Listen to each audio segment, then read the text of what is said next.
Sports betting strategy is a big topic. In fact, if you look around online, you'll find hundreds of people trying to sell you their guaranteed to win strategy.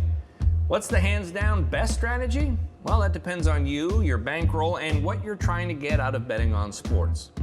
In this video, we're going to touch on lots of different strategies and betting systems. We'll give you an overview of the basics, and then you can continue studying with comprehensive sports betting guides available for free on WSN.com. Let's get started. First of all, it's important to understand the difference between strategies and staking systems. Strategies have to do with using statistics, research, and observation to choose bets that are most likely to win. Staking systems have to do with changing the amount you're wagering on each bet to try to maximize your winnings. Both can be useful, so let's start with some of the most popular strategies and then we'll move on to staking systems. Betting the middle is a great strategy for betting point spreads, but it takes hard work to do it successfully. First, you have to find two different point spreads for the same game, either by shopping around at different sites or by betting on a point spread and watching it to see if it changes as the game gets closer. If you can find two spreads for the same game that span a whole number like minus 3.5 and minus 2.5, for example, you have an opportunity to make winning bets on both teams at the same time. Sound crazy? Well, here's how it works. Say you're betting NFL point spreads and you take Atlanta to beat Washington at plus 3.5. If that line moves down a point, you can bet on Washington to win at minus 2.5 as well. If Washington ends up winning by exactly 3 points, both your bets win. Betting against the public is exactly what it sounds like. When a big majority of bettors are putting action on the same side of a bet, statistics say you're better off betting against them. There are a few reasons it works. First, sports gamblers in general don't do a lot of research. They usually bet on their favorite teams or the one that the media is hyping up to win. In the NFL, for example, when at least 70% of the public is betting on one team to win, they're wrong almost 55% of the time. The zigzag theory is a really clever strategy, and when used properly, it can be really effective. This strategy works best for betting on NBA and NHL playoffs because teams play 7-game series and have to fly back and forth between home and away games.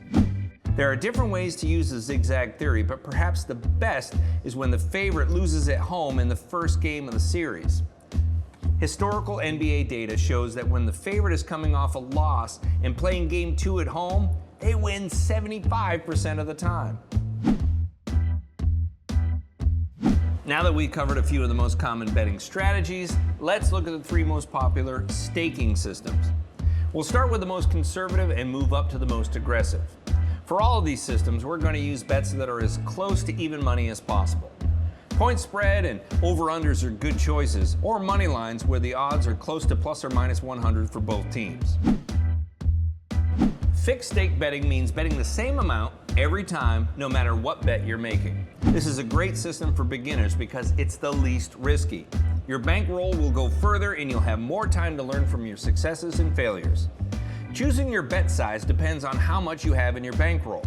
If you want to be conservative, bet only 2% of your bankroll at a time. If you want to be more aggressive, choose a bigger percentage. The Martingale system is a bit more complicated.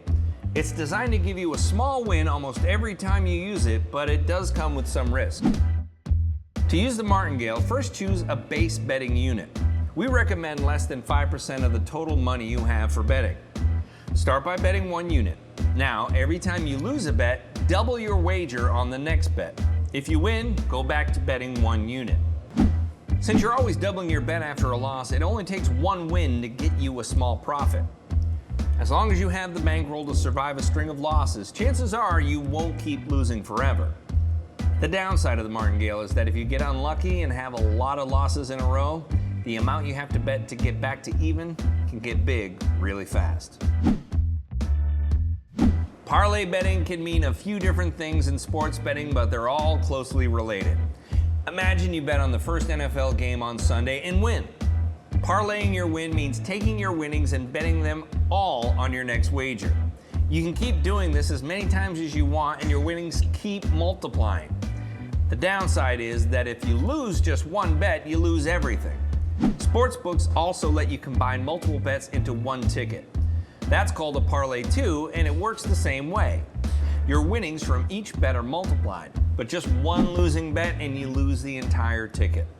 For more sports betting tips and strategies, check out our full sports betting strategy guide on WSN.com. Good luck, and thanks for watching.